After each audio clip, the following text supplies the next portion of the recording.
Shalom, shalom, shalom. Selamat pagi masyarakat iman yang dikasihi oleh Tuhan.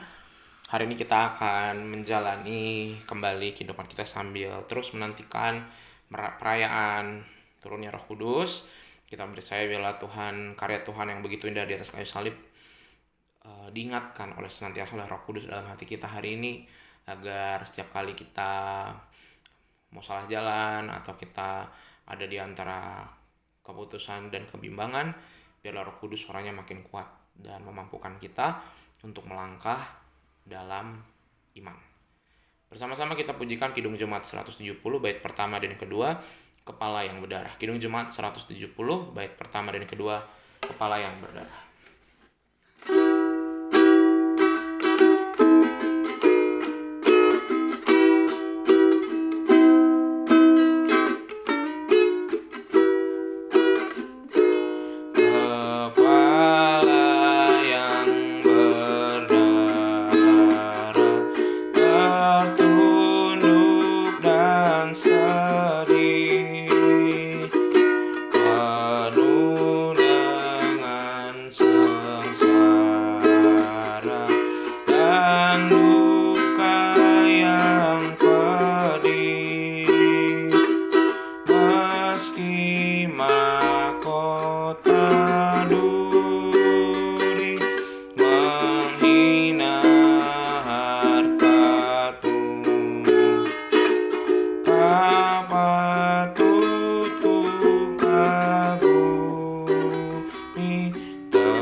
Tuhan, kami percaya bahwa pengorbanan Tuhan tidak pernah sia-sia dan kami mau membuktikannya melalui kehidupan kami. Kami adalah orang-orang yang diselamatkan dan biarlah kami juga menjadi orang-orang yang tahu berterima kasih kepada Tuhan dengan bersikap seturut dengan kehendak-Mu. Kami serahkan pembacaan firman Tuhan hanya dalam nama-Mu kami berdoa dan bersyukur.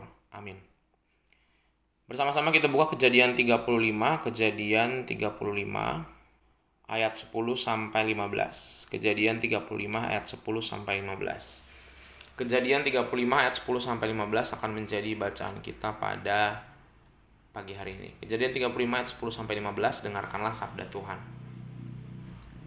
Firman Allah kepadanya, "Namamu Yakub, dari sekarang namamu bukan lagi Yakub, melainkan Israel. Itulah yang akan menjadi namamu." Maka Allah menamai dia Israel. Lagi firman Allah kepadanya, "Akulah Allah yang Maha Kuasa, beranak cuculah dan bertambah banyak. Satu bangsa bahkan sekumpulan bangsa-bangsa akan terjadi padamu, dan raja-raja akan berasal daripadamu. Dan negeri ini yang telah kuberikan kepada Abraham dan kepada Ishak akan kuberikan kepadamu, dan juga kepada keturunanmu." Lalu naiklah Allah meninggalkan Yakub dari tempat ia berfirman kepadanya. Kemudian Yakub mendirikan tugu di tempat itu, yakni tugu batu. Dia mempersembahkan korban curahan dan menuangkan minyak di atasnya.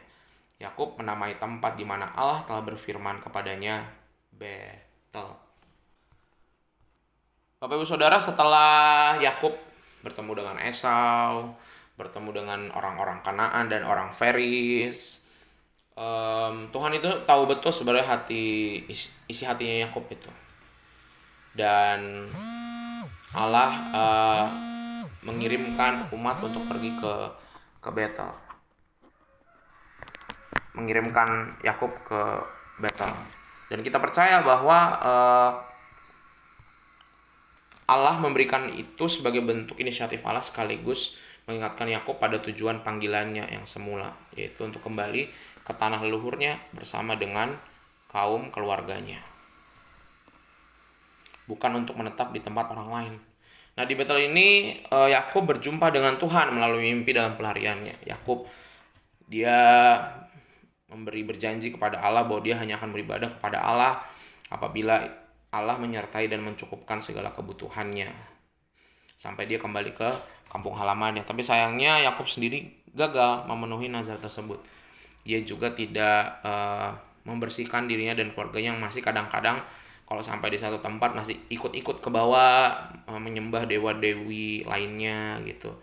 Sehingga ya bisa dibilang Yakub jadi berbohong aja gitu.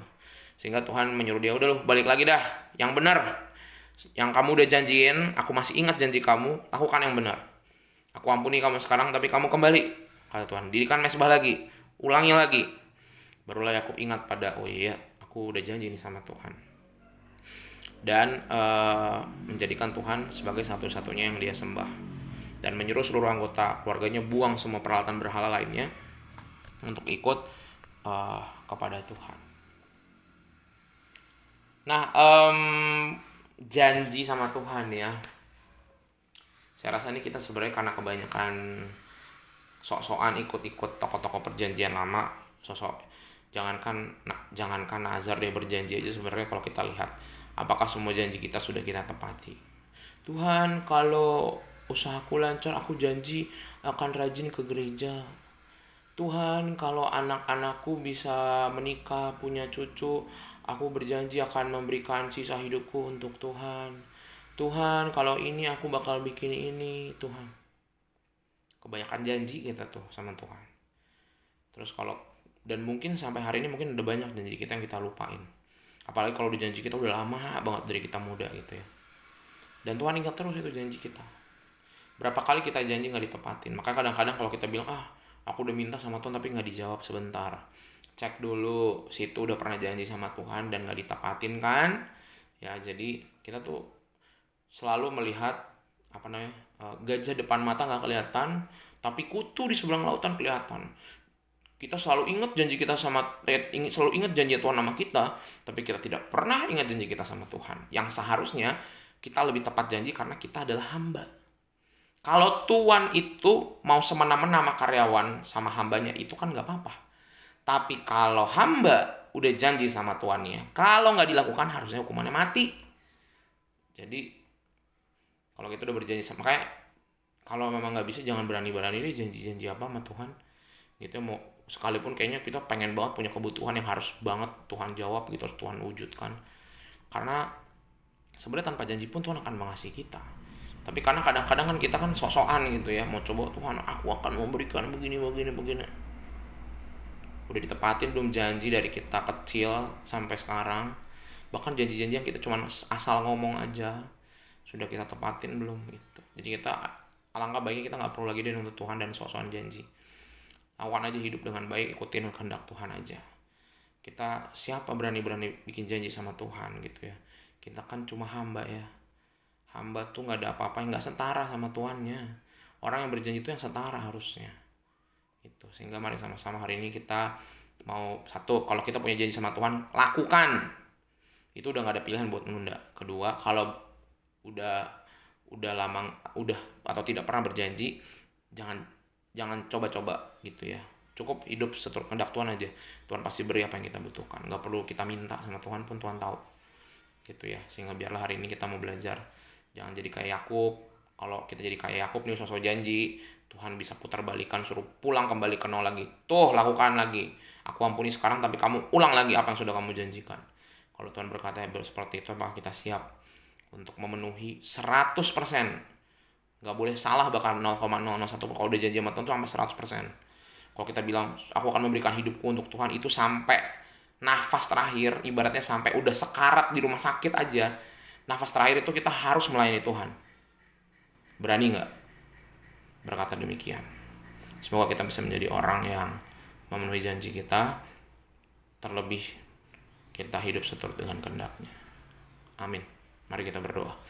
Tuhan, terima kasih melalui firman-Mu hari ini kami belajar dari Yakub. Kami adalah orang-orang yang kadang-kadang melangkahi kemampuan kami. Kami yang sebenarnya tidak setara dengan Tuhan, jauh banget, kecil, lemah, rapuh. Tapi kadang-kadang kami sosok minta sesuatu dan berjanji bernazar bahkan sama Tuhan. Tokoh Alkitab pun banyak yang gagal. Maka siapa kami? Sehingga Tuhan hari ini kami belajar, kalau kami pernah punya janji sama Tuhan, ajarkan kami tepati sampai titik komanya. Dan kalau kami belum berjanji sama Tuhan, ajarkan kami nggak perlu pakai janji-janji lagi. Ajarkan kami hidup setia dan nurut aja. Karena kami tahu bahwa Allah kami adalah Allah yang penyedia. Jehovah Jireh, Allah yang selalu menyediakan apa yang kami butuhkan. Kami serahkan ya Tuhan, hidup kami hari ini. Hanya dalam nama kami berdoa dan bersyukur. Amin. Selamat pagi, Tuhan Yesus memberkati. Tetap bersemangat.